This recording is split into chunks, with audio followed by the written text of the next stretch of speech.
AC units right now for you, available at Number One Air, heating, AC, plumbing, and electrical. Get that new heated and AC system, and they're going to give you free whole home surge protection and 0% APR for 60 months. 1-800-NEW-COOL, 1-800-NEW-COOL, or numberoneair.com. How about some commercial-free Sean and RJ? And now that's some quality breakfast for your brain. It's our commercial-free Expressway, mornings at 7:20, right here on The Fan and our Odyssey app, presented by Comerica. Timmy, everybody. Great job. Next up for our 5th grade class recital, we have Samantha. 10 times better performance can make a big difference. Castrol Edge Motor Oil gives your engine 10 times better high-stress performance. Castrol Edge, better oil for maximum performance. Now through December 28th, Castrol Edge and Edge High Mileage Motor Oil are on rollback at Walmart. Claim based on sequence 9 test under high-load conditions versus API SP test limits. Whether you're tinkering in your garage or tackling big projects,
Uber Eats has Lola V products? I gotta remember that. Well, you know, they say in order to remember something, you have to forget something else. Okay, now that is a very cute haircut. That's like a little shag. I've never seen it before. Well, I mean, of course you have. It's the Rachel. Oh, is that your name? No, I mean, like, your name. No, I'm Jen. My name's Jen. Right, but I just mean, like, this is your haircut. But that's hair on your head. I'm not saying this is your hair. Okay, freaking me out a little bit.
And it's back to Sean and RJ right here on 105.3 The Fan segment here, brought to you by State of the Our Weight Loss. That's soda. Cars for Kids. Donate today at carsforkids.org. And also brought to you by the personal injury lawyers, Frankel and Frankel. If you have been injured in a car or truck wreck, call Frankel first. 214 or 817-333-3333. With Frankel and Frankel, there's never an out-of-pocket cost. They only get paid when you win. Frankel and Frankel, the go-to car and truck wreck attorneys in Dallas. Ton of Cowboys news to get to. Cutdown day is upon us, and so is CeeDee Lamb's contract. In case you missed it, 34 a year, 100 guaranteed, 38 with the signing. Nick Harris, DallasCowboys.com. Nick, did you look at any of the terms and say, okay, that's why this took so long? That was the holdup. Yeah, not at all. You look at it, no, you could look at it and see, man, this is a deal that could have gotten done in April, but nevertheless, it's not perfect timing. That's what I wrote yesterday, but it is still timely nevertheless. 13 days before their opener, they'll have a couple of practices to get him back integrated with Dak Prescott in the offense. But yeah, guys, I didn't see any of those terms and look at it and be like, okay, now that's a reason why this could have taken so long. Yeah, but the 4 years, $136 million. It looks like that's what CeeDee wanted at the end of the day. Both with the money, the guaranteed money at $100 million, the signing bonus at $38. These are all things that prove that CeeDee Lamb won at the negotiation table at the end of the day. Maybe it was just a situation where CeeDee wanted to wait out as long as he could, and he ended up doing that, and that's what he got in the end. And I think I recall you saying you thought this was going to get done when everyone got back to Frisco, right? Yes, sir. Yeah. Don't want to toot my own horn here, but yeah. Well, we need to give you credibility as our guest now, so it's now selfish for us and important for us. So we need to make sure that you sound good and credible. Yeah, fair. I mean, it makes sense, right? You look at Zach Martin last year, whenever Jerry Jones and the team, they were able to come back to Frisco for that weird mid-preseason home game that they had last year against Jacksonville. It allowed the two sides to sit down at the negotiation table and get something done. And, while CeeDee Lamb has been in South Florida, while the team has been in training camp, it still allowed an opportunity for, the Cowboys to be back in Frisco to meet with his representation. And then CeeDee got the phone call to let him know it was done. So he's back on his way to the facility, should be there today to do his physical and sign the paperwork. And the expectation is that he'll be at practice tonight for the fan night, but a lot of steps to get to before he can walk out on the field. Nick Harris from DallasCowboys.com join us. Nick, so when they look at Lamb, do you think part of the Cowboys' thought process here in slow playing it is, look, if there's anybody on the field, if there's any position or any player that we can afford to slow play, it might be Lamb because of the type of offseason work he gets with Dak, because of the familiarity, because the offense is in the second year. Do you think they felt like they were losing less than if somebody like Micah Parsons, for instance, had held out for all of camp?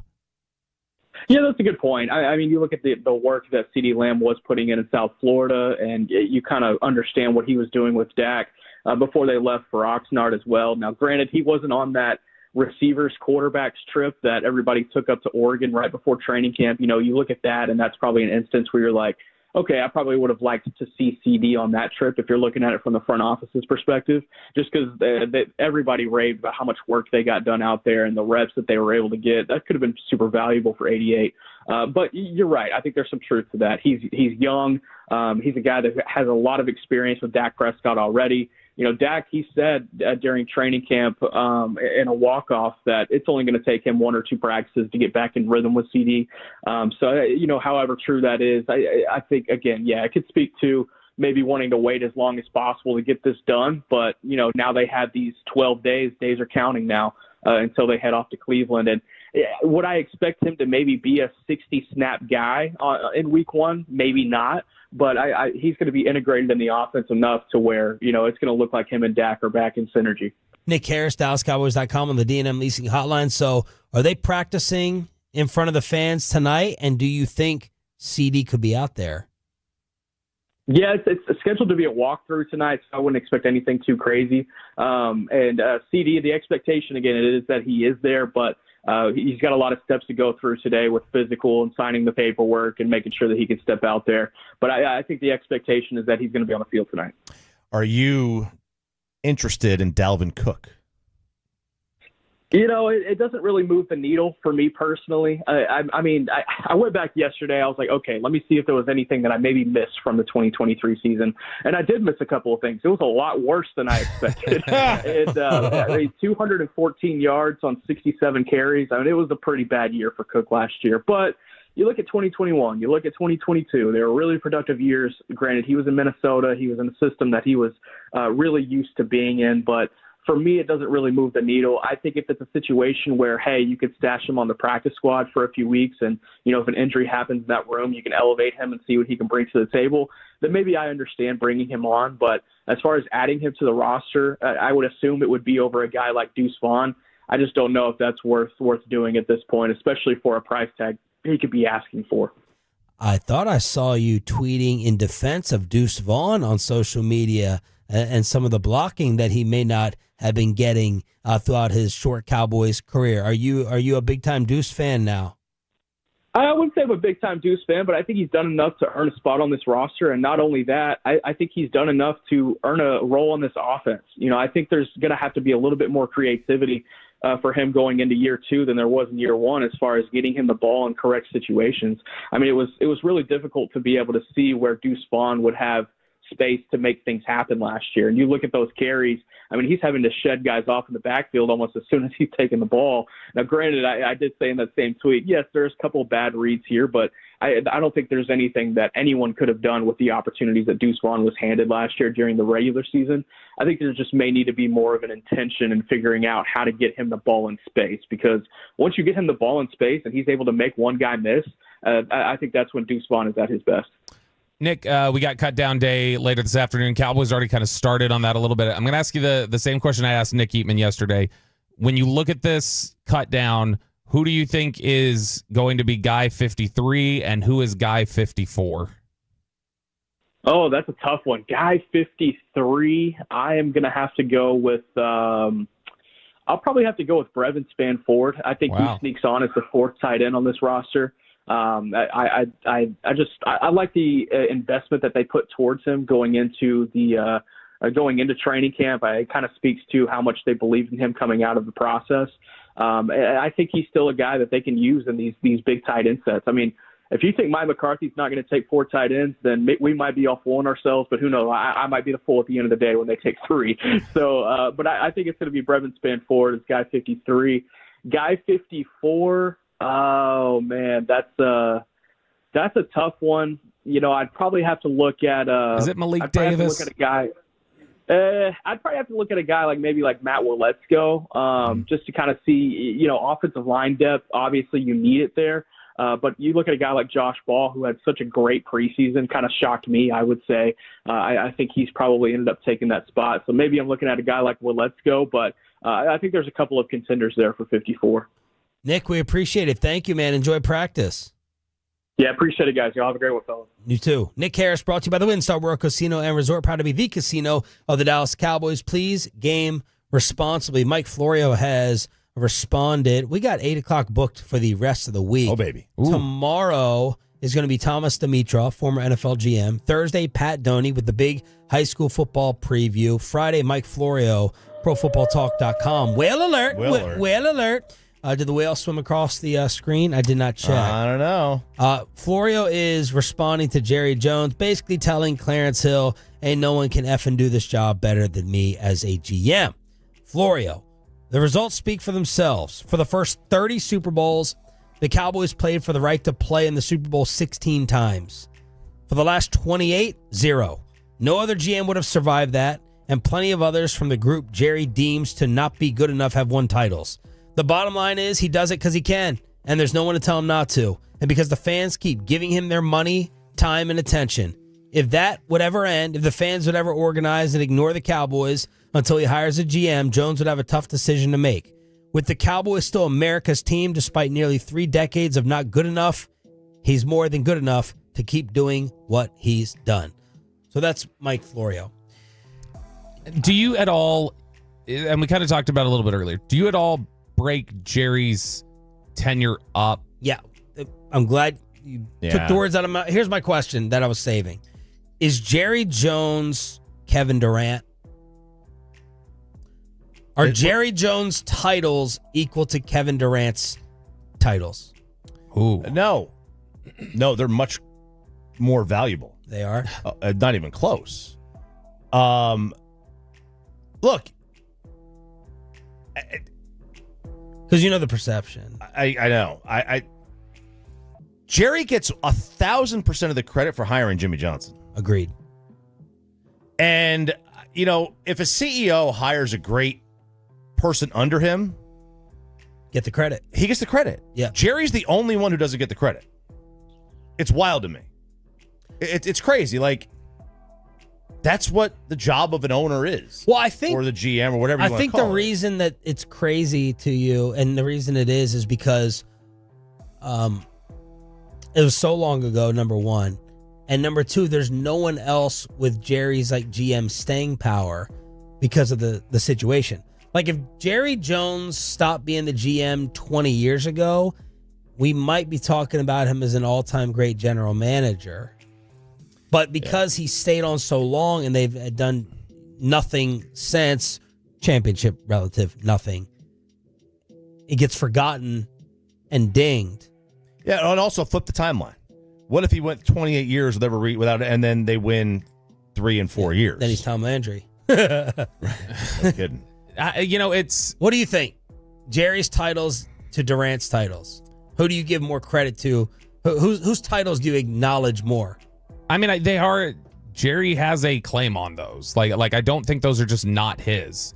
In fact, if you want to say, it's funny. I think Jerry. This is going to sound weird.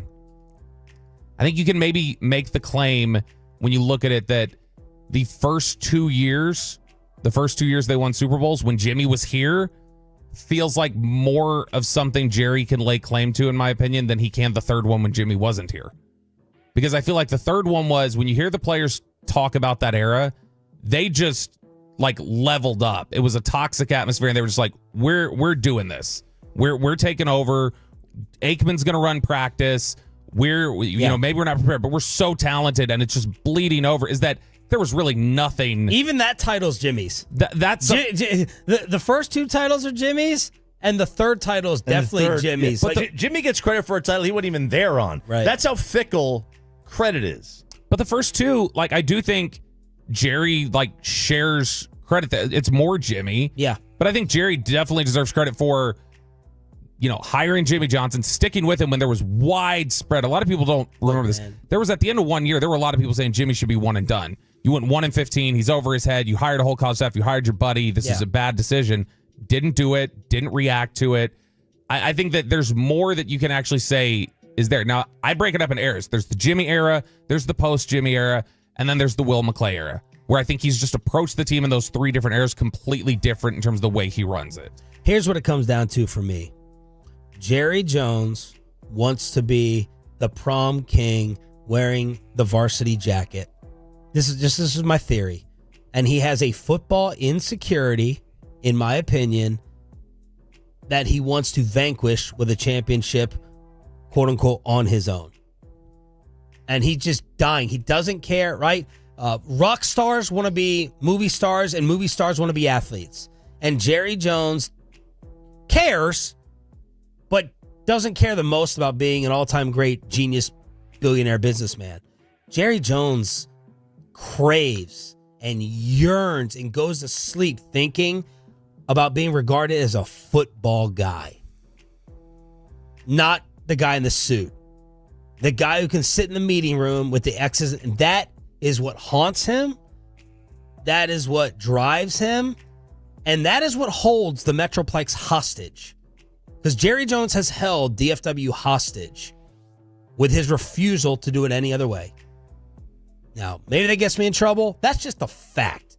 That's not a theory in my mind. That's not an opinion. It's a fact. He is dying to be looked upon first as Coach Jerry, like it was Coach Al Davis, versus businessman Jerry and businessman Al Davis. I think anybody who thinks Jerry doesn't want to win a Super Bowl is completely wrong.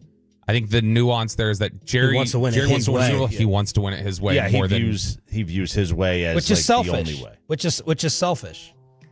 So there's some people who believe that that the team is the city's team. Some people believe that they are just the keeper. And there are some people, and I'm not saying I would be any different. I'm a billionaire, has my own damn team. That'd be pretty freaking awesome and cool. They're like, it's my team. And I think Jerry views it as his team. I'm going to do it the way I want. It's my Ring of Honor. It's my timeline. It's mine. And here we are. Crosstalk with the KMC Masterpiece is next. Let me...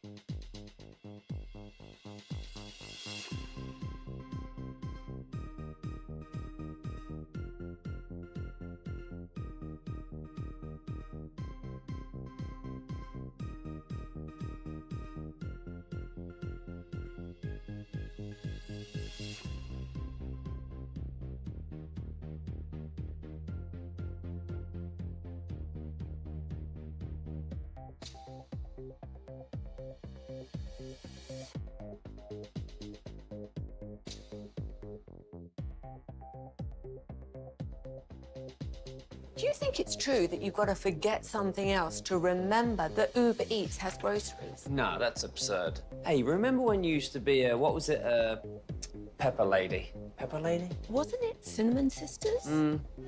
Basil Babes. Saffron Squad? Nutmeg Maidens? Paprika? No. Nutmeg Maidens. I just said that. Was it Spice Girls? Doesn't sound right. Was it Saffron Squad?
Fan segment here brought to you by Classic Chevrolet. Classic Chevrolet in Grapevine is the #1 Chevy dealer in the world. More Silverados than anyone else. This is Texas. This is Classic Chevrolet. Together, let's drive, relax, and enjoy the difference based on new Chevrolet registrations 2023.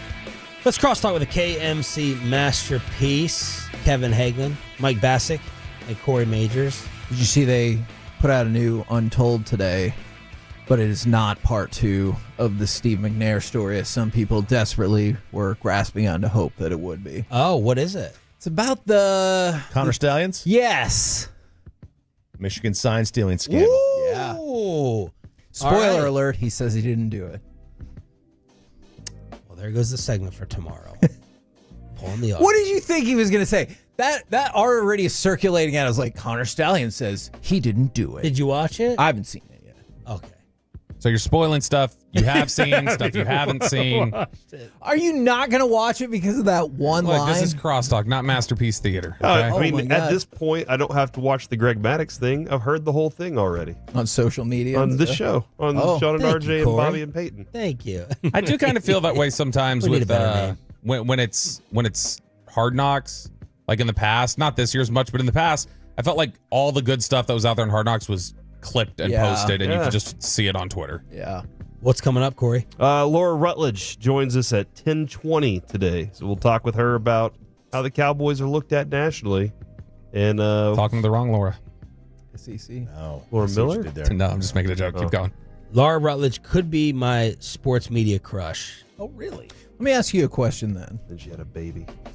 Can I ask you a does that question, mean? Mike? I want Mike to ask this question. I'm not going to ask this to Laura Rutledge, but I want to ask like a question like this to somebody that I know way better. I don't know her at all. Better. If you got better at your job, like over the next year, but you put on weight and you didn't look as good, do you think that you'd lose your job based off of your looks more than your ability?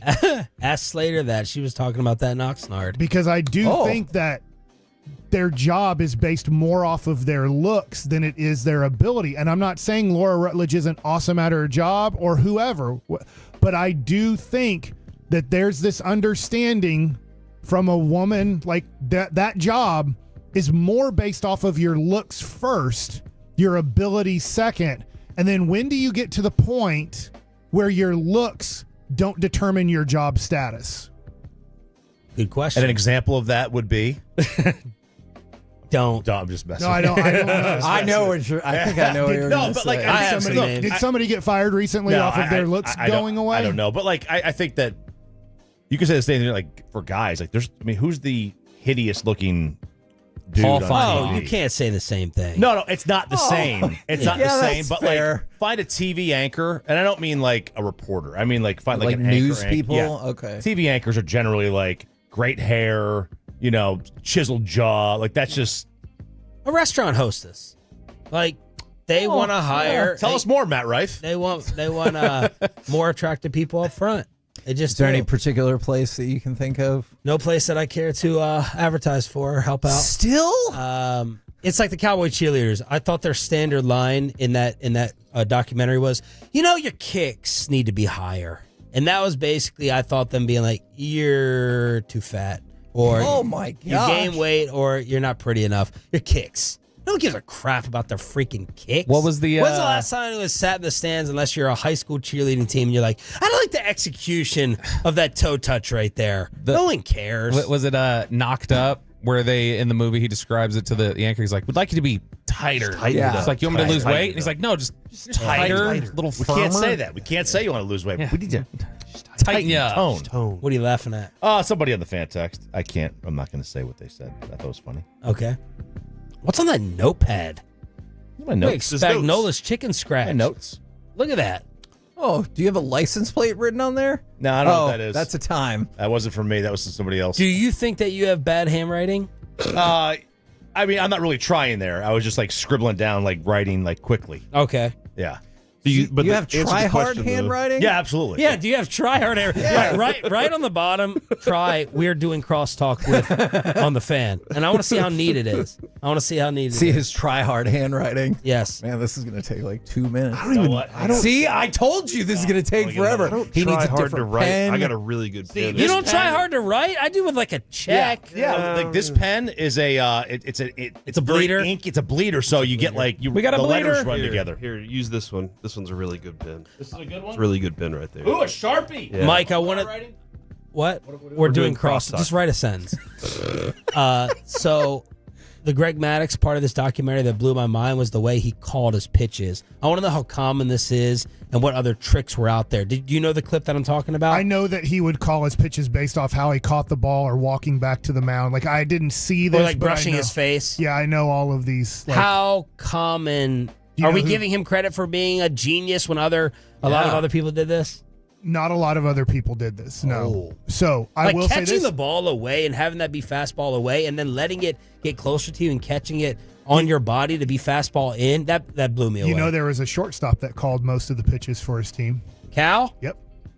And what have they never won? Cal would at times, the catcher would look at him and he would, whether it was just, stand up tall or put his hands on his knees or hands on his hips or just like kind of scratch his nose or take his hat off. He would have different things for the catcher to be like, call this pitch. This is the pitch you need I'll to tell you, call. if I wanted to learn how to get a hitter out, I would ask a 267 hitter too. Oh, gosh. You're going after Mike's son in my childhood, the milkman. Wow. I grew up on Cal Ripken right there. Great eyes, blue eyes. Fantastic. He didn't have a problem with the sun. Josh Hamilton did. Without choppy answering never the first. player Josh Everybody Hamilton was. answer. Because obviously he has a problem with Cal Ripken Jr. Yep. Who's more and not Derek Jeter? Who's more overrated? You just got my question. Who's more overrated to you in the history of baseball, shortstop-wise, I guess, or just baseball-wise? Is it Cal Ripken Jr. or Derek Jeter is more overrated? We'll start with Sean, and then we'll work our way to Kevin, Bobby. No, can you go the other way? I want to look up Cal stats again. Corey, who's more overrated in the history of baseball, in your opinion, Cal Ripken Jr. or Derek Jeter? I mean, it's Jeter. Jeter, he finished with a 310 batting average in his career. Did he have 2 MVPs? Nope. He had 0 MVPs. Yeah, Cal Ripken the most had overrated play in 2 baseball MVPs. history. Derek Jeter was on the most stacked lineup in all of baseball ever, and he benefited from it all the time. Cal Ripken was a one-man act. Yeah, and what about when he hit the pop-up to Tony Tarasco and they called it a home run? Can you believe it? That was a pop. Bobby, Derek Jeter or Cal Ripken Jr., who's more overrated? It's Jeter, but I will say I've always viewed Cal Ripken as kind of like baseball's Marcus Allen. Oh. Ooh, that's a good one. Murderer? What? Marcus Allen? What? Oh, yeah, there is that theory. OJ I have theory, heard yeah. that theory. Oh, no. That was the alternate McNair theory y'all been talking about. So two votes for Derek Jeter. I also vote for Jeter. 3-0 Derek Jeter, more overrated than Cal Ripken Jr. Oh, Sean, what are we gonna do here? I don't have a hardcore opinion, but I'll slightly vote Jeter just because Cal's power numbers. 4-0 Jeter. Jeter won Rookie But of the I'm Year. not going hard on it. It's not the guy with the 6th most hits all time, I'll tell you that. Did Cal Ripken Jr. win Rookie of the Year? He won Rookie of the Year and 2 MVPs. How many MVPs did Jeter win again? 0. Cal career average was 276, higher than I thought, even with all those batting stances, and he hit 431 home runs. Okay. Jeter did fall into the stands though in a playoff game, and it looked super cool. No, that was not a playoff game. Oh, it was even less important. That was a July game. Yeah, makes sense. That was a July game. That was a July game. And then he flipped a ball to the catcher that was totally going to make it in time anyway. And I don't think it would overrated have. that play. I don't think it would have. All right. So do you have anything else to say about this subject? Well, I'm talking to 4 people who don't know baseball and Mike, who is not answering this question. So recently, I'll just tell you. You know his answer. His kid isn't named Derek. Recently, I tried to for Dirk, but recently I have bought Derek Jeter and Cal Ripken Jr. cards because I love them both. But you answer your own question. Who's more? I don't think either. I think both of them, in a way, are underrated because people keep putting them in overrated categories. If that makes sense. All right, so I think they're you get to both. draft one. You have the number 1 pick. You have to pick between one of the two for 10 years. And I get him at 20 years old in 2024. I guess I would lean towards Cal Ripken Jr. because he had more power. Okay. Like in today's game. It's today's game. That in the era they played in, Jeter was probably more valuable, but in today's era, I think Cal is. He had more power because of his home run numbers. Is that? Yeah, I would because say like that slugging percentage was lower and his OPS was lower. For his Jeter? career, for his career, but Jeter didn't. Cal had a fall off like in the last several years that he didn't, because Ripken was. No, that's good to know. He was like an OPS plus guy above 100 for. So like Jeter a decade probably had a lot more doubles, I'm assuming? My apologies. Jeter's slugging was 7 points less. Yeah, I was like, he can't have Cal, but his OPS. His This OPS is why he's was the higher. math guy on the show. OPS was higher. Yeah, Jeter had more speed, so he probably had more doubles. He probably was able to stretch. Oh, he definitely had to have had more doubles. Look, if Cal, And I'll be bold and say triples. But Cal had more power, so you would think he would get the ball into the gaps easier. Cal Ripken had 603 doubles. Derek Jeter had 544. Corey, I'm not trusting anything you say anymore. So wait a second. You messed it up, Artie. But he played longer, right? I don't know if I could hate a moment in baseball more than hearing Bob Shepard announce an at-bat for Derek Jeter that is then called by Michael Kay. He played one more year. Cal Ripken played one more year than Derek. That's it? RJ's try-hard handwriting is neater than the sloppy. Okay, good. Kevin, you can read the sentence to close out the show. Oh, dear. We are doing crosstalk on 105.3 The Fan. And I'm sure Bobby's mom was a lovely woman. Walk off. We chapter your A favorite Ripken walk segments off, and bring you RJ. The entire Sean.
sports station.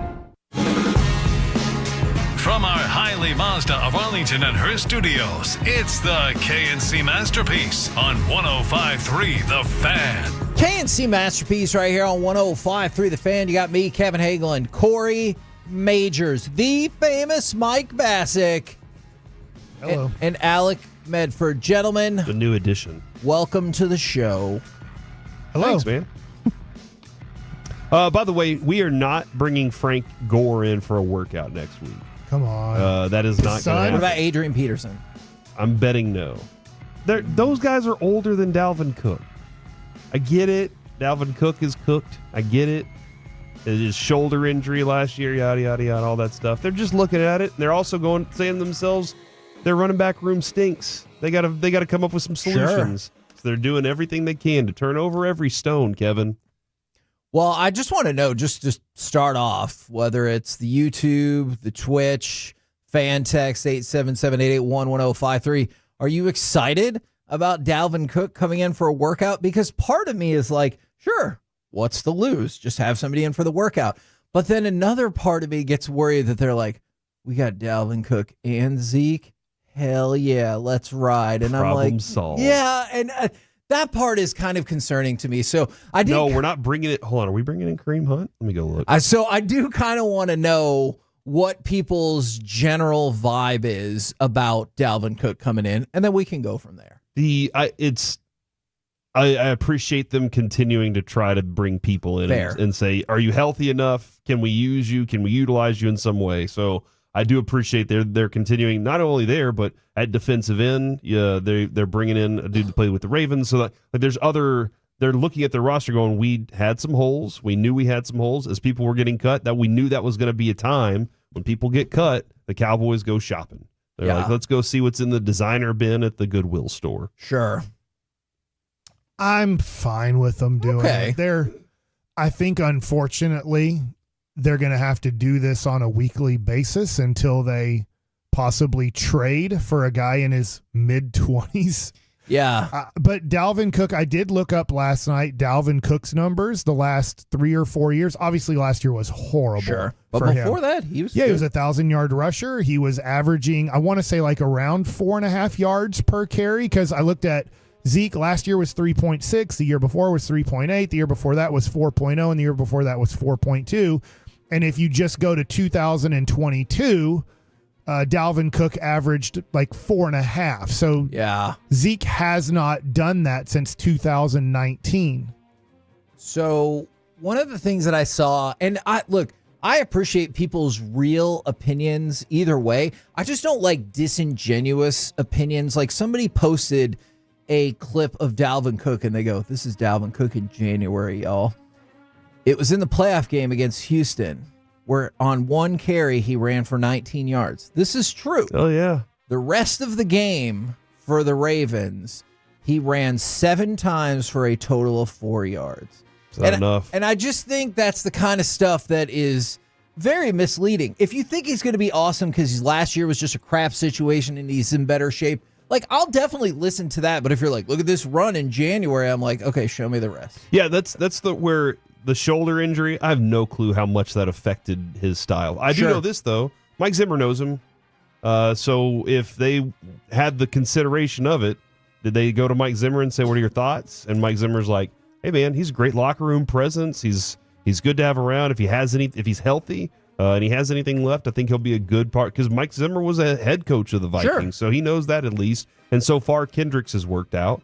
So if they're asking Zimmer and he's good about it, then I'll say, all right, let's go. Let's see how it goes. But they definitely got to bring him in, check his body out, see if he can make it through a few games in the NFL year. From the 940, Kevin, are you telling me they're bringing in Emmett for a workout? No, I'm not reporting that Emmitt Smith is coming in for a workout. What? I'm not Did you just say reporting that? I'm not reporting that. Dalvin Cook is coming in for a workout. So my question to go along with all of that is today's cut down day. Peyton Hendershot cut. We talked about a whole lot of cuts yesterday. You'll hear a lot more before 3 o'clock today.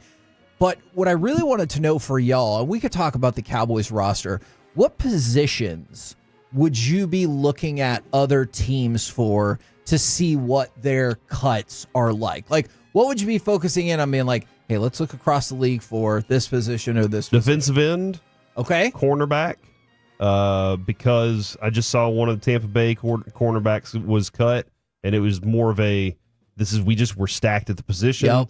And so if you're looking at cornerback right now and you think, hey, I got a guy that could be better than Kalen Carson available to me right now, then I would definitely, especially do that. with Bland out, you get concerned about your experience depth-wise? Yeah, absolutely. So, I mean, because right now you're looking at, you already cut Scott, so Booth is back in this thing, and so you're looking at it, all the experience is really low on this team right now. Offensive line was what it was for me, and I know that's probably the most difficult position because teams are trying to get offensive linemen, not let even like fringy offensive linemen go. That's why we've had Josh Ball on the roster for so long. So that he's a good guard. That could be bad tough. tackle. Yeah, Good now that guard. they've switched Has he it been up. cut yet, or is he still? No, I think Letzko gets cut before him. I think Josh Ball is going to make this team. So I'd say offensive line, but I do realize that could be tough to find on the waiver wire. Yeah, my answer is none. Okay. We're not even getting, if they sign Dalvin Cook, that's not a team cut. He's just been a free agent. Yeah. I mean, I'm not trying to be harsh here. Most of these guys are bad at NFL football. That's why they're getting cut. Now, I'm not telling you that you can't maybe find a diamond in the rough on another team, but you weren't a bad team last year. I get if you're Carolina, Washington. Like, I get some of those teams going, you know how bad we were? Like, he's still bad, right? Yeah, he was bad for us last year. That's why he was part of the reason we lost 12 games. Why don't we just try this guy who got cut off of this 12-win team and see if he's better? I just think it's very tough when you win 12 games to look at your team and go, all right, we just had to cut 400 people today and tomorrow. Yeah, I think Kevin's right, though, because of injury, offensive line, Udoga. Yeah, that's you're trying to figure out how bad are these guys. Is your bad guy better than my bad player? And that's where I think I go to when we talk about churning the bottom of the roster. I hear what you're saying, but like, I'm not going to get a starter. I don't think. I don't think at I'm least going to not get straight away. a first round pick guy. But if one team lets go of, like Corey was just bringing up, a cornerback because they're like, that's a position of strength with us. Maybe you look at that and you're like, well, that sure as hell is going to be better than our 5th or 6th cornerback. Or maybe you pivot and look and say, oh, that's going to be better than our 6th wide receiver. Maybe we go heavy on corner versus heavy on wide receiver. I'm not saying that specifically. This is what's going to happen. But I think that could help the overall talent level of your football team. I think I wanted to say receiver, but Flanoy showed who he is. He's a legitimate NFL wide receiver down the road. I don't think this year he's going to be anybody that you're going to go, I hinge all of my fantasy points on that guy right there. But I think that he is going to be a developmental project that's going to compete for it and be there for you. So I'm actually feeling pretty good at the wide receiver position. Yeah. I think offensive line, defensive line, and corner would be the areas that I would say I need some depth there. And if there's something out there that's better than a starter, good luck. Defensive line and running back were the other positions that I looked at. I just think continuing the defensive tackle part. Yeah, probably. And I appreciate the moves that the Cowboys have made. Hey, I have a question for you here. Oh no, are you going to tell me not to appreciate these moves? Are you giving up on Mozzie? No. But I don't know. I don't think he's ready to go now, right? He's in your mix. He is. And that's one of the, as you're starting to do these things and churn it, you're going, I think Justin Rogers showed he was decent. You got Linval Joseph and Jordan Phillips. So Denzel Daxon is the dude that you're probably going, see you later here. Yeah. And then but if you're like, Mozzie's not good enough still, then, but he's in the way of you making that decision because you're just like, I still have him and he's on my roster. And he can stay on your roster, but if we're talking about playing time, look, I realize Mike has told us several times, this is not the real world when it comes to sports. If a lot of draft assets get spent on you, you're going to get extra opportunities or more advanced opportunities. I'm not saying that Mozzie can't get those opportunities, but it sure looks like he's not ready yet based on everything that we saw throughout training camp practices and in the preseason it looks like he's not ready to take that role yet. So I don't think it's the end of the world to bring in more competition. You're not going to bump him off the roster, of course, but he doesn't deserve playing time just because he's a first-round pick. Now, I realize that flies in the face of a lot of sports logic, and maybe I'll be proven wrong on that, but I don't think he should just get the playing time. Yeah, and then running back, I think, is you just continue until you find something. You just keep grabbing bodies and just going, all right, man. Let's try you out. Let's see how healthy you are, even if it's for 4 or 5 weeks, games. Yeah, like I'm not going to rule that Dude, out. I want Snoop to make this team so bad, but he's not going to. Yeah, But it's the thing I still want. He's not going to. And look, I do understand people are already concerned about Mozzie Smith, but hopefully we can look at Tyler Guyton and be like, hey, that looks pretty good. That doesn't solve anything from last year, but maybe stop taking Michigan players in the first round. They've struggled. Take him in the 6th round. Yeah, they've struggled with finding defensive linemen in the draft, but they're really good at finding offensive linemen in the draft. True. So that's every now and again, and I realize this is probably a bad way to build your football team, but I would go to my scouting department and be like, look, you guys are great at picking up offensive linemen early in the draft. From now on, if you have a defensive lineman you want to tell us about, I need it to be like a 3rd or 4th rounder or later. Who's the defensive lineman that gave those offensive linemen fits that you guys were looking at so that we can go find those guys? Yeah, go back to the tape. Study on all every of the game film, again, there's another side. but look on the other side. I think that is really interesting. Any surprise? I'm guessing not about Hendershot getting cut. It feels like he'd been on the way out for maybe a couple. of weeks. I was kind of.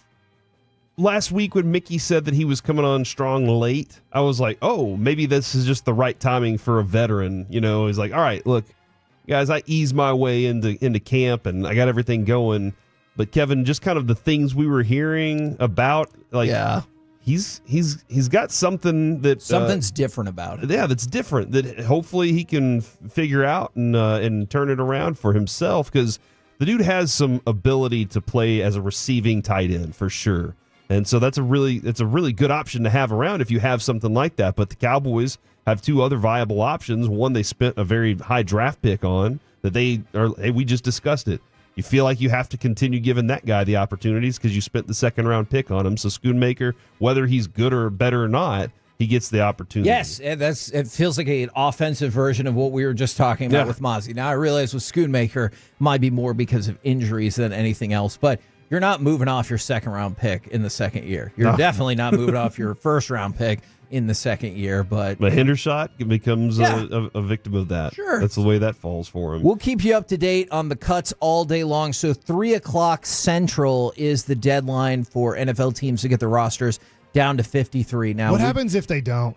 You get penalized, I believe, draft picks and money.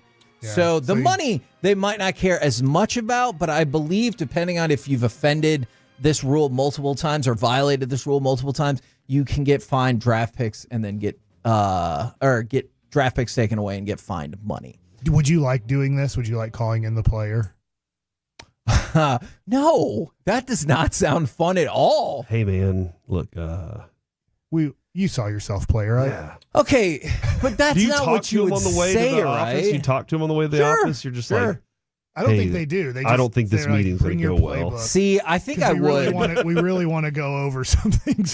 See, I think I would be like, what is your college degree in? And like ask other questions to kind of like prepare them for when they sit down. Yeah. Not Did you pay attention in college? Not in a mean way. Just like, what are your other business type interests? Just to kind of prepare them for what's about to happen. They called me in one time and they said, "Are you sure you're left-handed?" And I was like, "I think so." And they're like, Did they really say? No. Oh my gosh! You ever tried throwing with your right hand to see if it's better? Oh my gosh! We're the KNC Masterpiece right here on 105.3 The Fan. Coming up next, the host of NFL Live and SEC Nation. It's Laura Rutledge right here on The Fan.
you think it's true that you've got to forget something else to remember that Uber Eats has groceries? No, that's absurd.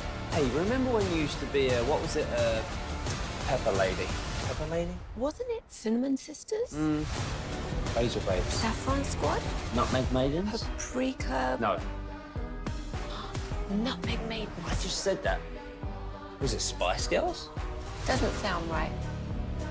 Was it Saffron Squad?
This segment of the KNC Masterpiece is brought to you by Cars for Kids. Donate today at carsforkids.org and the personal injury lawyers, Frankel & Frankel. If you've been injured in a car or truck wreck, call Frankel first, 214 or 817-333-3333. With Frankel & Frankel, there is never an out-of-pocket cost. They only get paid when you win. Frankel & Frankel, the go-to car and truck wreck attorneys in Dallas. KNC Masterpiece back here on 105.3 The Fan right now. Host of NFL Live and SEC Nation, and pretty much you can see her all over the place. It's Laura Rutledge. Good morning.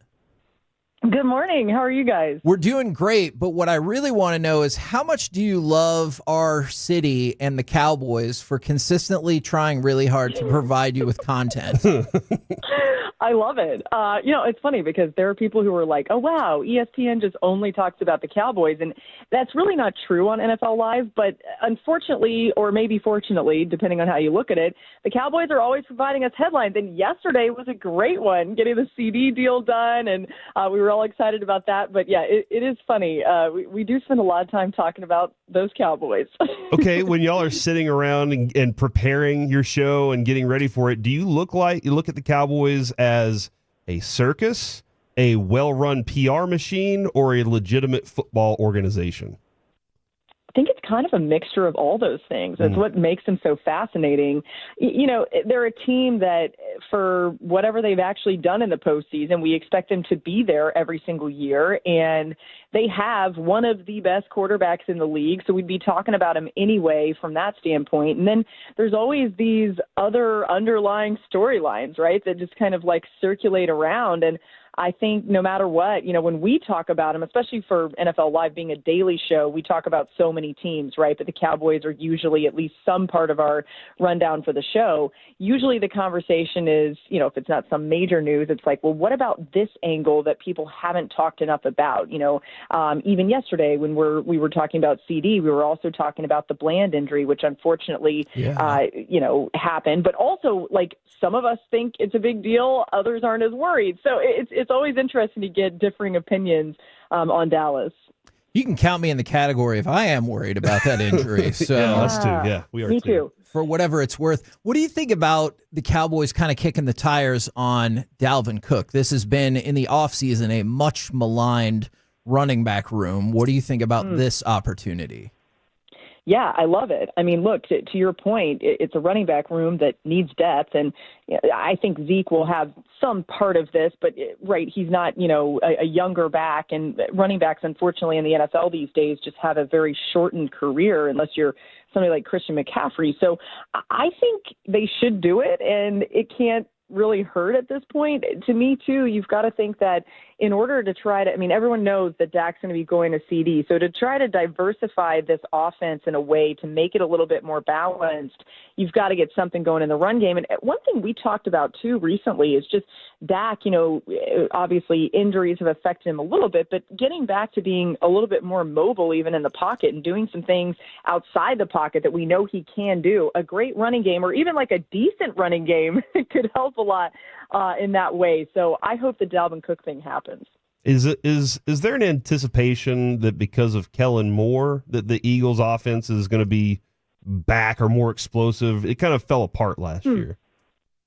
I do think that will help, right? And it's going to be interesting because Jalen Hurts even said this. He's had so many offensive coordinators during his career, even going back to college. So there's going to be, I think, a little bit of a learning curve with some of that. But I do think they're going to be a lot better than they were at that latter half of last season. That was a collapse that I don't think we've seen in quite some time at the professional level like that, to just consistently be so bad when you have the weapons that they had. I think Jalen was hurt, and that was part of it, but that doesn't even excuse, some of how that looked. So I expect more explosiveness for sure.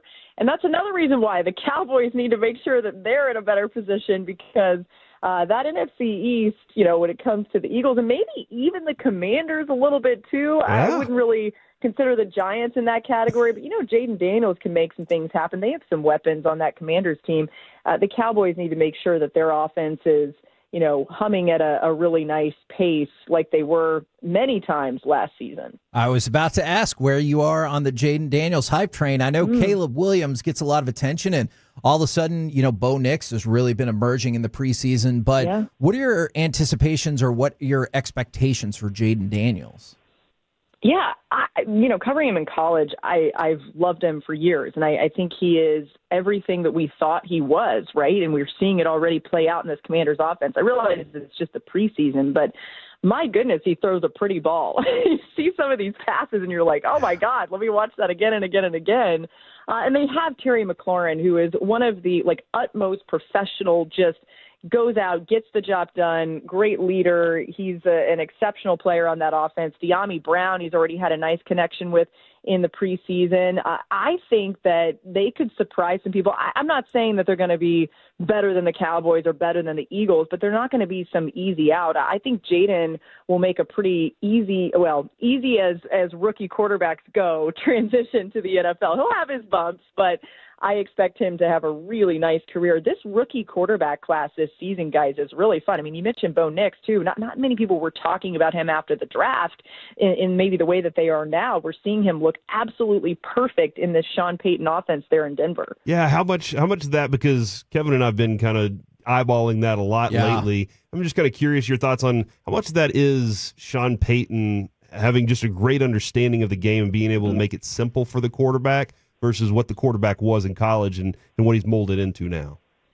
Yeah, I think it's kind of some of both, right? Where Sean Payton identified Bo Nix and said, oh, yeah, this guy can run what I want to do. And then also tailored some things specifically to Bo Nix's skill set. And look, I mean, it's interesting because we've seen teams like, I don't know, this is kind of funny considering that he's actually on the team, but Zach Wilson with the Jets, you draft him because you're like, oh, he's making these wow throws in pro day, but can he actually run the offense that you want him to run? And so often at the NFL level, I think guys get obsessed with just what is incredible talent at the quarterback position, undeniable talent, but then you got to execute the offense. In this case, it looks to be perfect marriage of, hey, you know what? This guy may not have like some of those, wow throws that you saw from Zach Wilson or maybe somebody else, but he can do what I need him to do, and he can do it at a very high level. I think some of his mobility, too, and the ability to use his legs is going to make an even better factor in that offense. So Sean Payton, from what I know, really liked Bo Nix for a long time. And it's funny because, some of us were like, really? Okay, well, we'll see how that goes. But I think they were so happy. They knew that he would be there for them, when they were picking. You get a little nervous after the Falcons took Penix as high as they did. But they knew that, they were the ones that loved him and he would love them back, and I think it's going to end up working out really well for Nix and for Sean Payton and that Broncos team. Talk with Laura Rutledge right here on 105.3 The Fan. Now, I realize some of the dynamics of these regular season college football games have changed with the expanded playoff, but as somebody who went to Texas A&M, after this weekend, do you think I will be optimistic or not optimistic about how this season's going to go? No, I think you're going to be optimistic. Texas A&M is good. They really are. Now, look, do I think that they're going to be absolutely a playoff team? I don't know. Some of it has to do with the schedule and who they're going to have to play in the SEC. But the fact that they're at home for this Notre Dame opener, there's so much familiarity on the Elko side with what Notre Dame's doing. There's just going to be, I think, a lot of gamesmanship that could actually play into the Aggies' hand a little bit. And they got so much talent, and I believe, and maybe I'm just drinking the Kool-Aid, but I do believe them when they say that they've worked on, I know, we're drinking this maroon Kool-Aid together. What could ever go wrong with drinking Kool-Aid? I know. Well, I believe them when they say they're going to be, better in the fourth quarter, and they're conditioning for that and things of that nature. They're like this kind of team that, when you look at the whole SEC, it's not like anybody's really talking a ton about Texas A&M nationally, but they're a team that could maybe surprise some people. I think people are focused on, other parts of the SEC and even maybe other parts in the state of Texas, right, with Texas joining. But I could just see them. They are never, and it's never an easy place to play. Let's say they beat Notre Dame, and then there's going to be a lot of conversation around that. The other thing, too, that's interesting with this expanded playoff, of course, is you've got teams that can afford a couple losses and probably still make it in, and strength of schedule, I think, could really play nicely for them when it all comes down to it. You mentioned Texas. This appears as though, especially with Ewers back, as a playoff or bust season, and obviously their expectations might be even higher than just being in the playoff. Is that fair to say? I think it's national championship or bust for them. And listen, Steve Sarkisian's not saying that, right? He's like, can you guys stop with all? He's like pulling a Saban with the rat poison. He doesn't want any more of this positivity. Even when we were there in Austin when we welcomed them to the SEC, we did a whole show around it. He was kind of trying to temper expectations even at that point. And that's before all of this preseason love really came to the forefront. But they are really stacked, and I think the thing about Texas, we saw this last season too, they're such a physical team, so they're just going to match up well in the SEC, and even in a very tough schedule, going to Michigan week 2, there's a lot that sticks out. They do host Georgia, which plays nicely for them. The other thing that is in their favor, I think, despite the fact that they're a really good team and they should be a top 5 team when it's all said and done, maybe, top 2 if we'll see how it all plays out. But their schedule helps them, right? They don't really have to go on the road in the SEC until late October, and it's Vanderbilt. So they're in a really nice spot, I think, when it comes in your to face, Vanderbilt. After that, but I know. Sorry, I try not to throw shade. I try not to punch down. But anyway, Vanderbilt is where they have to go. So they're in a really favorable position, I think, schedule wise. All right, so one of my bucket list things. I've always heard Saturday night at LSU is one of the best environments. Does the teams that have moved into the SEC change the tailgate party rankings at all? And what are the top 3 tailgate parties for you in the SEC? Oh, yeah. Well, you're right about LSU at night. You have to do it. Like, if you are able to go and see Death Valley at night, it is absolutely worth all of the hype, and it's just a must-see. They're certainly at the top for me. I'm not just playing to the crowd here. I think Texas A&M is a great tailgate environment. Huh. And here's what I like is actually a early game there, because you get people out there with the breakfast tacos. I didn't know about that. Like, I'm from Atlanta and then went to Florida, so we didn't really do that. And I'm like, why didn't we do that? Because that's great. And it's so fun to see, just the different styles of tailgating. Then I would put Alabama in the top 3. They just know a thing or two about it, right? They know a thing or two about big games. An honorable mention always is Ole Miss. Yes. That's another one. If you have not been to the Grove for a tailgating experience, it is truly an experience. And I do think, look, guys, I haven't, covered the Big 12 in a long time, so I haven't seen Texas and Oklahoma tailgating necessarily, but I'm excited to experience it. And the early returns on what Austin was, even just for a welcome to the SEC show, make me think that it's going to be really promising. When you infiltrate all of these tailgates, are you going to be bringing your honey baked ham with you? Because I know that game day is honey baked ham day this fall. So are you going to be bringing everyone some honey baked ham to get it going for those tailgates? I absolutely am. I'm going to be traveling with one of their gorgeous bone-in half hams in my carry-on bag and just taking it everywhere I go. And it really for me, right, because it's so delicious. But you mentioned it, game day is a honey baked day, and you guys are going to absolutely love their new offerings. The sliders are unbelievable. So it's not just about the ham. They've got sliders. They have a sandwich platter that everybody loves. So many offerings. Their new pulled pork Cuban slider is delicious. It's got the pulled pork and the ham, Swiss cheese, pickle, the whole 9 yards. So it's a great way to show up at a tailgate or even at your house if you're hosting people and say, yeah, let me impress you. Let me show you that I really went all out for this with delicious food and something for everyone. Yeah, ham's a top 3 meat, Kevin. It's top 3. Especially if it's honey baked. So honeybaked.com/game day. If you want to get more information, buy stuff online, pick up in store, set that all up. So you are on NFL Live, SEC Nation. I know you got to do the Masters. Now you got honey baked ham. What's next? Is it cookbook? Are we going back into dance as you continue to take over general media? What's next? Oh, goodness. I'm probably oversaturated. I don't know what's next. It's really funny you mentioned cookbook because I love to cook and I love food. And it is something that I have thought about. I just thought, wouldn't it be so embarrassing, though, if I made a cookbook and nobody got it, nobody wanted it. But maybe if I sent one to you guys and you guys wanted it, then at least come back on the show and promote it. Yes. We'll help you out. 3 people wanted it. No, but I'm just I'm so fortunate to be able to do any of this. I'm so thankful for the Honey Baked partnership and all these jobs that I do at ESPN. I can't even believe that I'm doing this. So truly just grateful for all of it. Well, we appreciate you coming on with us, especially since you said you think Texas A&M is going to win. I appreciate that even more. Right. I needed that hope for the week. So thank you very much for jumping on with us. Thanks for having me, guys. I appreciate it. Bye, Laura. There you go. Laura Rutledge right here on 105.3 The Fan. Honeybake.com/game day if you want more information on those sliders, because I know I saw your eyes light up. Trust me, I love a slider. Kevin, I have news. Yep, cuts. Carl Lawson has been released by the Dallas Cowboys. Really? He joined them late in training camp. Wow. He could potentially return to the practice squad, according to Todd Archer, who was on with Sean and RJ and Bobby and Peyton this morning. No guaranteed money in his 1-year deal that he signed. So, smart deal by the Cowboys. Yes. I was hoping that he could provide a little more. That is a very good point. Thank you for those updates, Mr. Majors. Coming up next, it's time for Baseball Nuggets with Mike Bassick. Sounds like the Rangers are ready to move on to 2025 and 2024 next.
Uber Eats has low fee products? I gotta remember that. Well, you know, they say in order to remember something, you have to forget something else.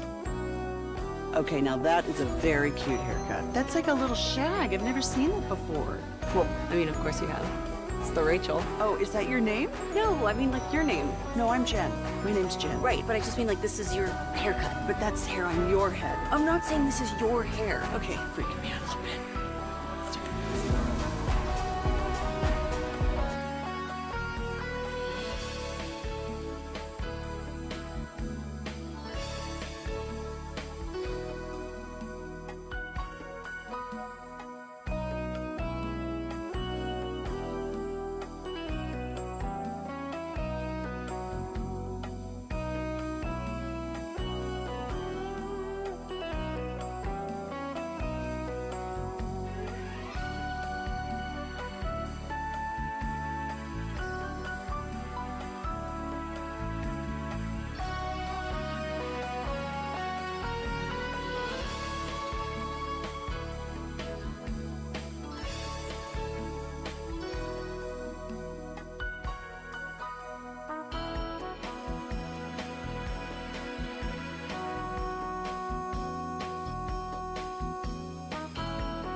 He had 33 catches for him. 567 yards and 2 touchdowns last season.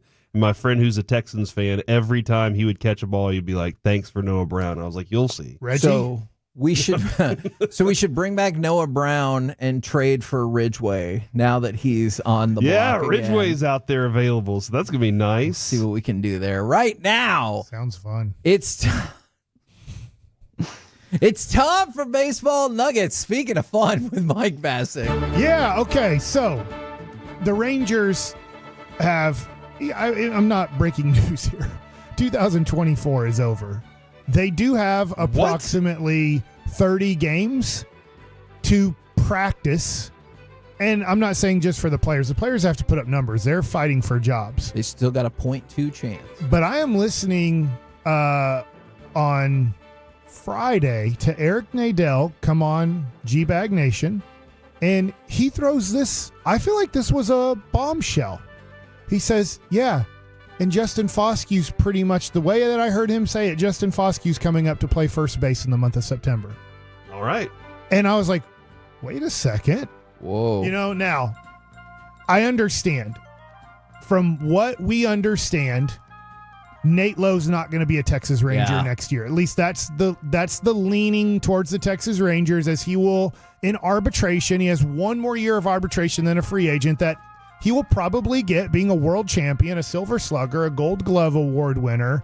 He's not having a bad year this year, but he's obviously not having a year that they think is worthy of approximately $10 million is what he's going to get next year. I wasn't expecting him back this year. Honestly, I thought there would be a trade to move up, but they moved on with him. So I'm just going off of what Eric Nadel said, and what I'm going off of what I'm hearing is they're going to give Foskew the first baseman's glove in the month of September, and I'm not sure if he's going to play every day, but I think he's going to play 50% of the time at first base, if not more, because I think the Rangers need to know, can he be our first baseman in 2025? Now, we're not going to base everything on September, but we're going to base quite a bit off of it, because I didn't know this until Eric Nadel said this, so I'm like, is Justin Foskew doing good? Do you guys know how good or not good he's doing I'm in honestly AAA? not sure. I will admit it. In the month of August, he's batting .342. Oh, great. Let's with make it a happen. 1.036 OPS. He has 5 home runs. He has 4 doubles, no triples. He's not fast. He runs like a first baseman. I know he was drafted as a second baseman. He runs like a first baseman. He has 17 RBIs. He has 17 runs scored. He has 15 walks to 12 strikeouts. So I'm just looking at this, and I have no clue if it'll correlate, because I'm going to move on to another player here pretty soon. But does that – I don't know if excite is – that's too strong of a word. How interested are you in – I get most people are not going to watch a second of Rangers baseball in September. When they're not good, that's what happens to Rangers baseball. How much will you be interested in what Justin Foskew and the box score is doing? I definitely will be interested in that, because, again, we've talked about this with the Cowboys so many times. It's the unknown. So I'm like, hey, give me a full month of this guy, and then you can decide, can I be hyped about him going into spring training or not? Yeah, if he turns out like to do something well enough, maybe he's a tradable piece in the offseason, or maybe he's your future first baseman. Yeah, I don't know if he has much trade value. I know. I'd love to see him get that value up. But I guess if he does, then you have a league minimum first baseman, right? Yeah, exactly. And that's what I think the Rangers are going to be kind of, cheap. Yeah, I think they're going to be looking at Evan Carter and Wyatt Langford in the outfield. Moving to my next position is because both of those guys are league minimum players. It's sounding like through the Rangers, through Bruce Bochy, and through articles that Leody Taveras' time with the Texas Rangers is coming to an end. He will play some in September, it sounds like. But I thought Bruce Bochy made an interesting comment the other day, and he said Wyatt Langford has all the tools to play center field. That's true. So he doesn't have the arm. But and it's become neither did Mike Trout. It's becoming more center fielders have arms than typical. It used to be back in the day we had the fast guy that could just cover, and now it's like most of these guys are fast. Here's what stinks is that we don't know. Is Evan Carter getting hurt? If he would have just come back in, let's say, after the All-Star break, now you'd be like, all right, well, is Evan Carter going to play center field every day? Because I guess they're going to play Wyatt Langford in center field almost every day in September. I'm wondering to see, can he do this? Because if he can't, then Evan Carter can. Yeah. But I think we're finding out that Leody's time with the Texas Rangers after 2024 is over. And so people might say this. Well, what does that do to Nate Lowe and Leody Taveras and the clubhouse and all of this stuff? they have to, when they get in the games, they're playing for their life. Yeah. They're literally playing for not life or death. They're playing for their livelihood in baseball, because Leote is not guaranteed to be an everyday player next year on the 29 other teams that have the ability now to probably sign him as a free agent. His numbers do not suggest he's an everyday player. His defense does not suggest he's a great defensive center fielder. So if he's not over the top center field defense and he's below average in the hitting, when he does play, starting in this Chicago series, he needs to really have a good finishing part whenever he does play, because he will play some. Sure. He's playing to see if he's still a major league player, or at least an everyday major league player, because I'm sure there will be 10 teams in the offseason that look at Leote and go, 4th, 5th outfielder. But I don't know. Can he play right or left field? You understand what I'm saying? Yeah. If I'm another team, when I pick up another outfielder, I have to go, all right, I know I'm picking up a below average offensive player. I'm picking up a guy who can definitely play center field, but what if my left fielder gets hurt? Can he play left field? Do I have to move my left fielder to center field? Yeah. Or do I have to move my center fielder to left field because the left fielder got hurt and Leote goes to center? So I think Leote, in a way, like if they want to see if Wyatt can play center field, I kind of want to play some left field to prove to the 29 other teams that I can maybe play left field if I'm a utility outfielder now. And I think this is the harsh reality of sports that we don't want to recognize. Remember how much we loved Nomar Mazara his first couple of years? I do. And then he fell off. And everybody thought, oh, yeah, well, we don't like him, but there's 29 other teams. Nobody liked him. Chicago picked him up, had him as like a utility guy, like, we'll play you some against this situation. And then his career ended. It just ended. San Diego picked him up as like a AAA outfielder, and it was over. Yeah. And so when guys fall out of favor, even with the world championship team here, and I know obviously they're not going to be the world champions after this year's over, is these guys like Leote and Nate Lowe, how easy is it going to be, or difficult, to find an everyday job in Major League Baseball? Maybe they're a backup like Nomar Mazara next year for a team. And then does their career end after that? It happens. As much as people think that we all make, 90% of us have to work after our jobs. It's only 10% that end up being Marcus Semien, Corey Seager, Jacob deGrom. Most of us have to work. And then those guys get the coaching jobs too. Yeah, right? they get the assistant to the general manager jobs. Assistant general manager. They still get paid. Special assistant. And then my last one will be this. You guys talked about Montgomery yesterday, so I won't talk about him here. Is how interested or excited are you, or is it totally gone because of how he did before in Jack Leiter starting tomorrow for the Rangers, which we'll get more into tomorrow? I'm definitely interested, especially because it looks like his velocity has jumped up a little bit and is sitting a little higher than it was. So I'm definitely interested. And he's pitching against the White Sox. I'm going to be honest. He better go 5 or more innings against the White Sox. And I don't need total domination, but I need a quality start. Yeah. And I guess that would be 6 innings. But at least getting into the 6 with less than 3 runs, like he has to be able to do that, right? Yeah, and less than 4 walks.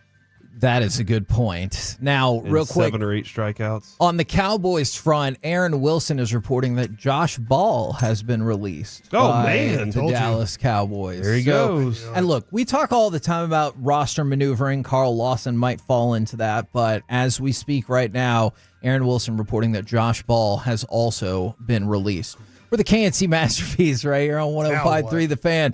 Coming up next, we will talk with our Dallas Cowboys insider, Mickey Spagnola, right here on 105.3 The Fan.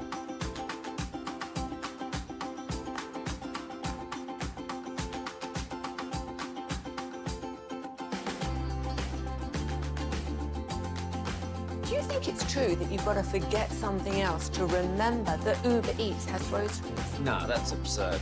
Hey, remember when you used to be a, what was it, Pepper Lady? Pepper Lady? Wasn't it Cinnamon Sisters? Basil Babes. Saffron Squad? Nutmeg Maidens? Paprika? No. Nutmeg Maidens. I just said that. Was it Spice Girls? Doesn't sound right. Was it Saffron Squad?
O'Reilly Mazda of Arlington and her studios. It's the KNC Masterpiece on 105.3 The Fan. KNC Masterpiece right here on 105.3 The Fan. Right now, we turn our attention to the Cowboys, courtesy of Ford and your North Texas Ford dealers. Ford is the best in Texas. It is our Dallas Cowboys insider, Mickey Spagnola. Good morning, sir. Good morning. Anything shaking? Well, yeah. Hey, is Dalvin Cook going to start, or is he going to be? Oh, my goodness.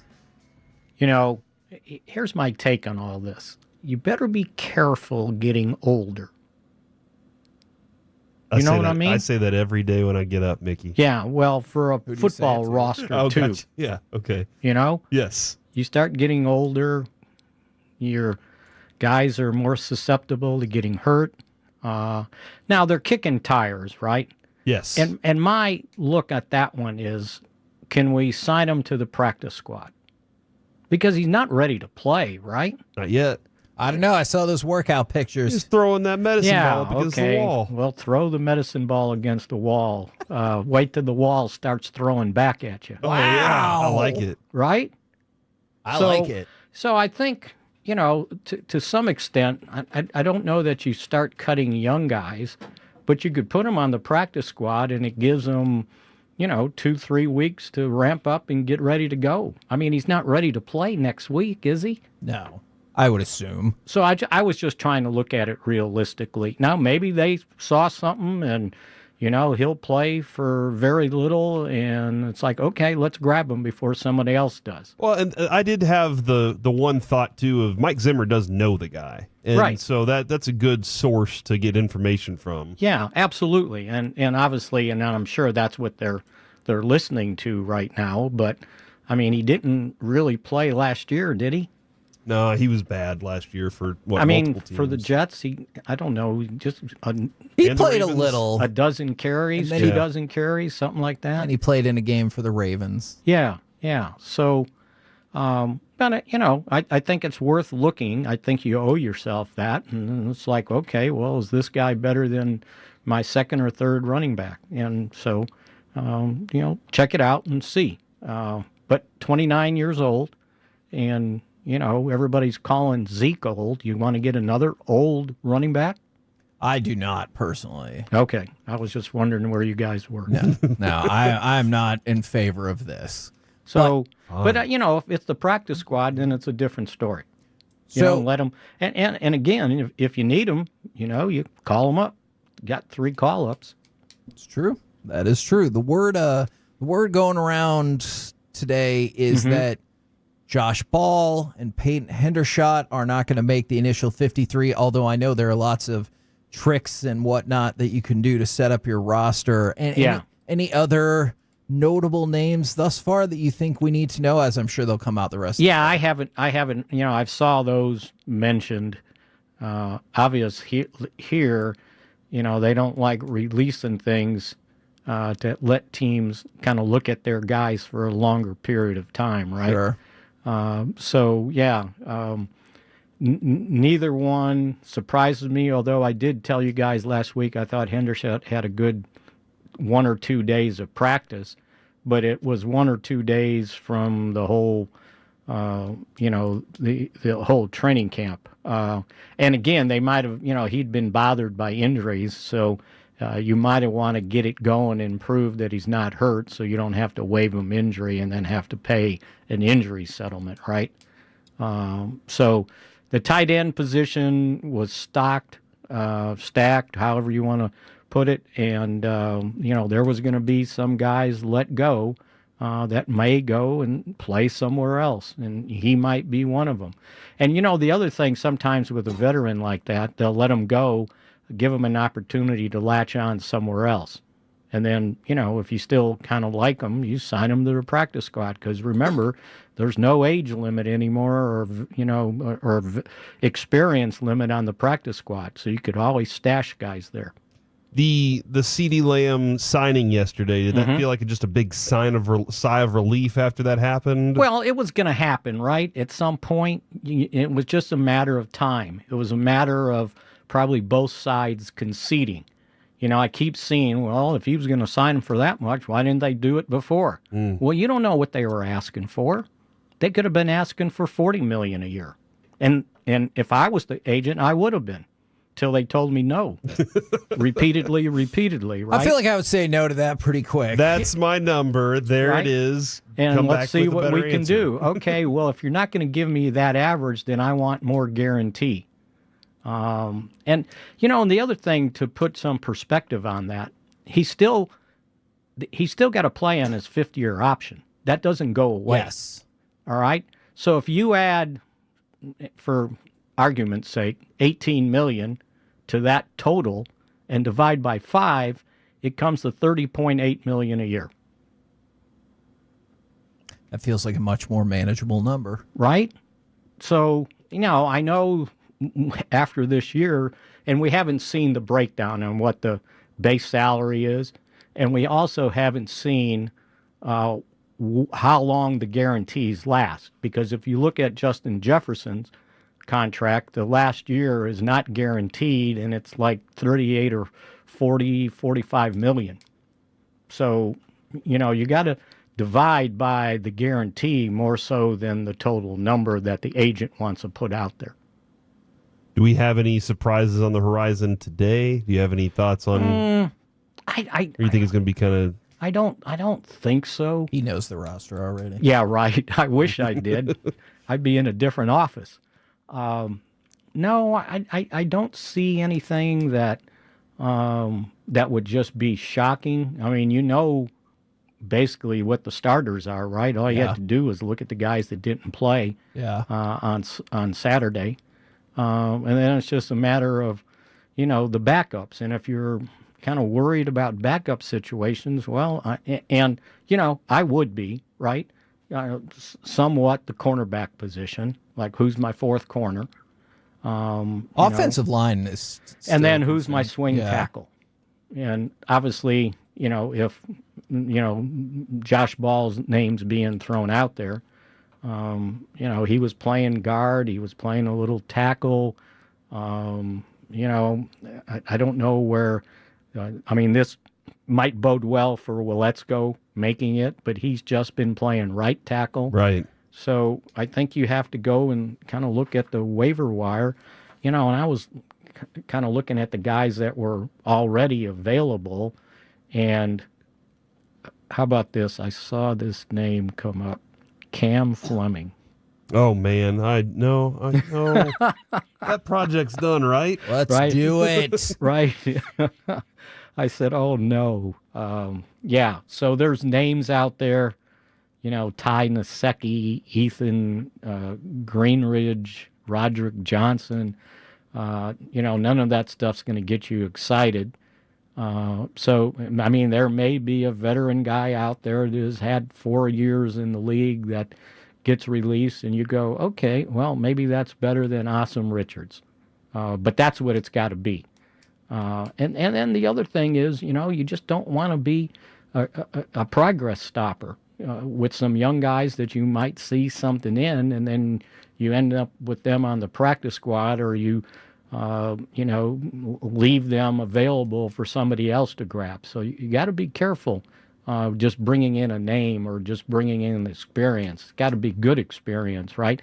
And usually on the offensive line, those guys don't get let go because there's not enough offensive linemen to, start in this league, let alone, bring in as a backup. So, but those two things I would think you'd keep an eye on, unless something falls in your lap and you say, okay, well, let's take advantage of that and see, what we got there. I don't know if it was you guys saying something about Carl Lawson. Yes. Yeah. And he's another guy. He's not ready to play. He wasn't, on a team. At least Jordan Phillips was in training camp. But Lawson hadn't done anything, and I bet they looked at where he was condition-wise and said, you know what? In a week and a half, he's not ready to play a game.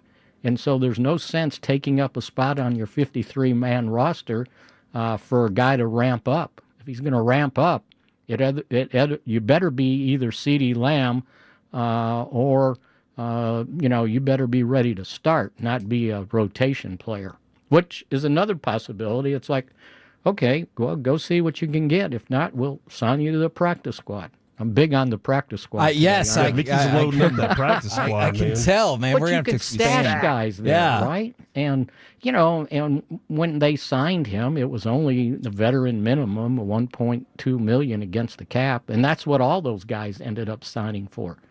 So, we'll see what happens, and you'll get one extra spot for a week with Muhammad being on suspension for one game.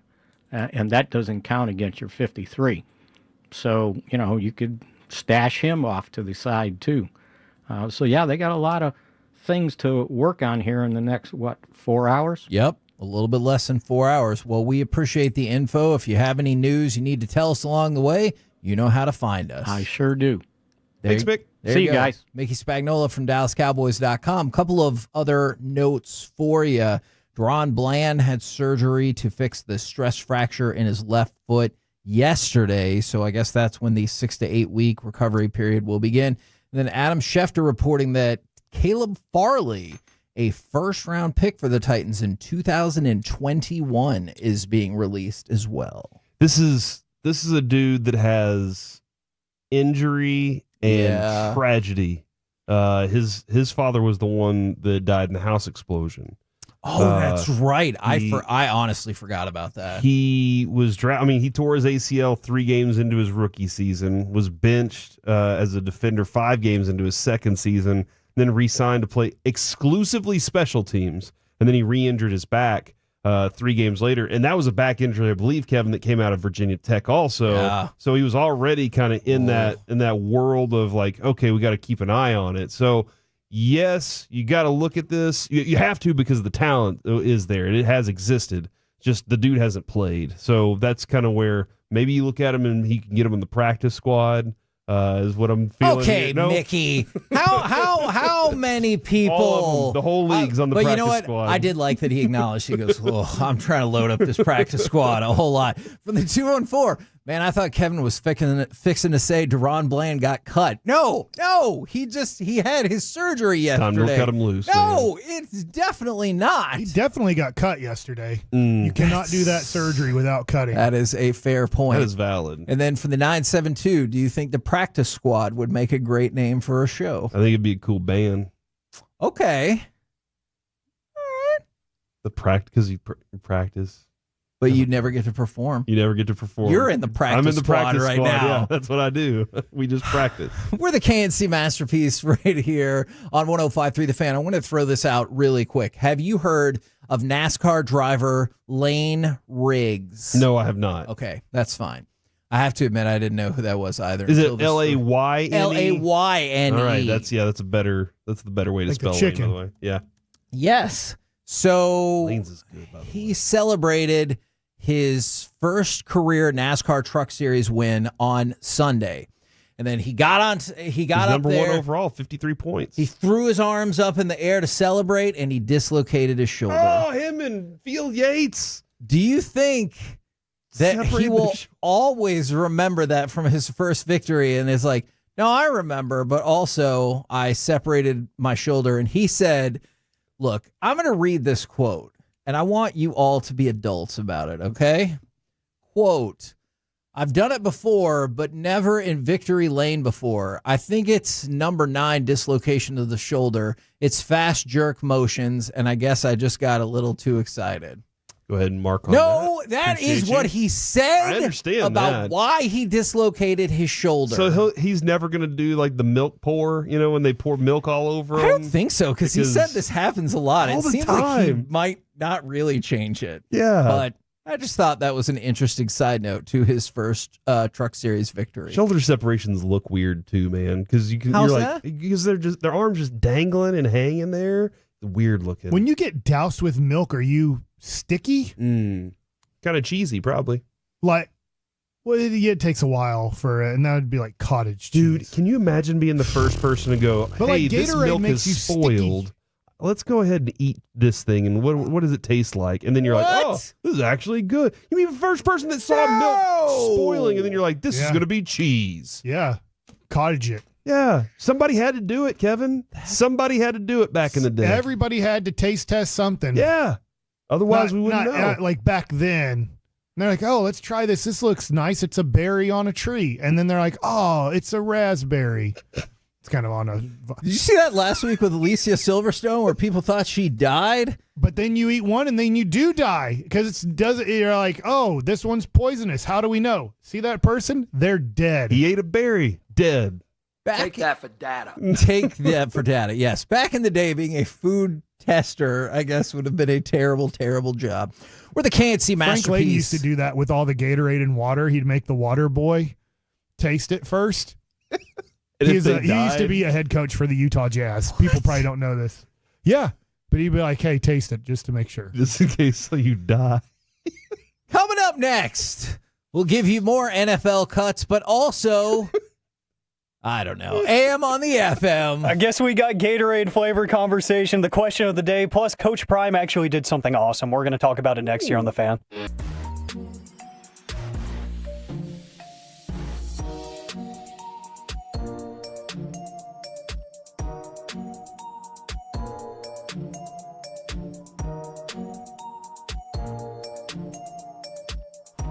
Uber Eats has Lola V products? I gotta remember that. Well, you know, they say in order to remember something, you have to forget something else.